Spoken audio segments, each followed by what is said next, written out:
Here it is. This is my last concept map, a map that I've crafted as a way to represent and summarize the key concepts and relationships to one another from this week's chapter.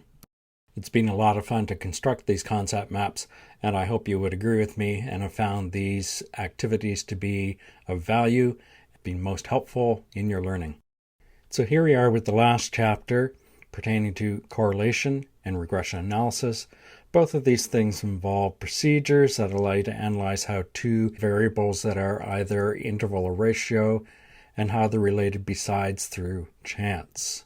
Correlation analysis is well suited to graphical representations, and perhaps you've seen examples of these. These will look like scatter plots. And from time to time you may have seen lines drawn upon the scatter plot to suggest a particular relation. As a final comment on scatter plots, these are offered to provide simultaneous view of values of both variables on a case-by-case basis. At this point, I'm going to divide my concept map into two parts and address them separately. The first part being the correlation analysis and the second part being the regression analysis. Do keep in mind that a hypothesis test is required as part of a correlational analysis. That is those 6 steps that we have encountered previously. I just won't take them up here in this concept map. A correlation analysis is an analysis of two variables or how two variables are associated, and this relationship may suggest something which is linear in nature or curvilinear in nature. For our purposes, we're going to focus on linear relationships. The nature of these two variables and how they're associated may also be described using two other notions, the notion of direction and strength. In the case of direction, the relationship between the two variables may be described as positive, or a direct association where when one variable increases, the other variable also increases. In the case where the association between the two variables is described as negative, or an inverse association, when one variable decreases, the other variable increases. As for the strength of the association, a number of words come to mind and may describe the association as being perfect, or strong, or weak, or the relationship may be non-existent. A correlation analysis requires the use of what is referred to as the Pearson's R, and the end result of this, through a set of calculations, produces a value which is between -1 and +1. The sign, that is, whether it's positive or negative, tells us something about the direction of the line. In other words, a positive sign indicates a positive association. A negative sign indicates a negative association. The closer the values are to 0, whether positive or negative, the closer the association is described as being weak or non-existent if it were exactly 0. The closer the values are to 1 or -1 suggests a strong relationship or stronger or even a perfect relationship if the Pearson R is equal to 1 or -1. To calculate the Pearson's R, one may draw upon one of two different formulas. One formula, meant to be much simpler than the other, represents a conceptual formula based on z-scores.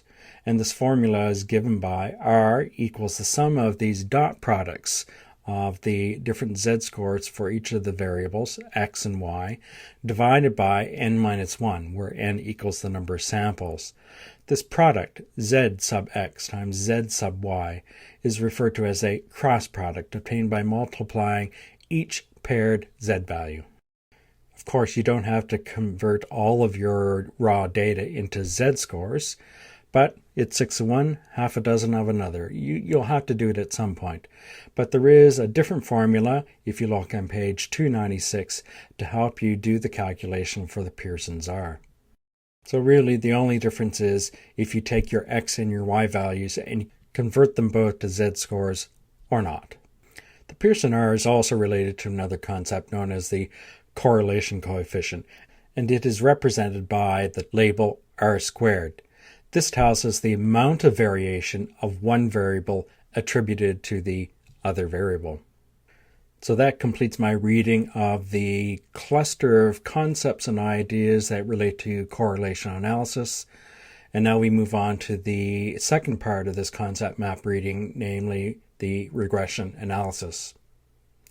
The regression analysis involves fitting a line to a scatter plot in such a fashion that the square of the distances between the actual y and the predicted y are minimized. Put a little differently, we are aiming to place a straight line on top of our scatter plot so as to minimize the distances between all the points in the scatter plot and the straight line itself. Of course, we can look at this algebraically speaking, and we are attempting, when we do a regression analysis, to find an equation for a line that does the same thing. We will define the line as being y prime equals a plus bx, where b is said to be the slope of the line and is calculated in a particular fashion, and a is where the line intercepts the y-axis, and it too has a particular calculation. In the case of the slope, b is equal to the standard deviation for y divided by the standard deviation for the x variable times our Pearson r. Our value for a is given as y bar, or the average of the y's. Subtract b times x bar, or the average of the x's. This equation, y prime equals a plus bx, is sometimes referred to as the regression line, or the line of best fit, or the least squares line.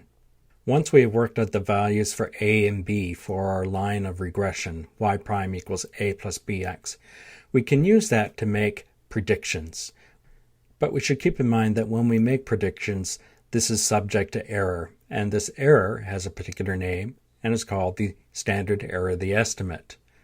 And, of course, this particular estimate is denoted by S sub e, which stands for standard error of the estimate, and has a calculation calculated by, well, you can see the formula there in that last node. And lo and behold, there we are. This is our last concept map. It's been a pleasure. I hope you've learned a lot from this process, and it's been a pleasure having you in class.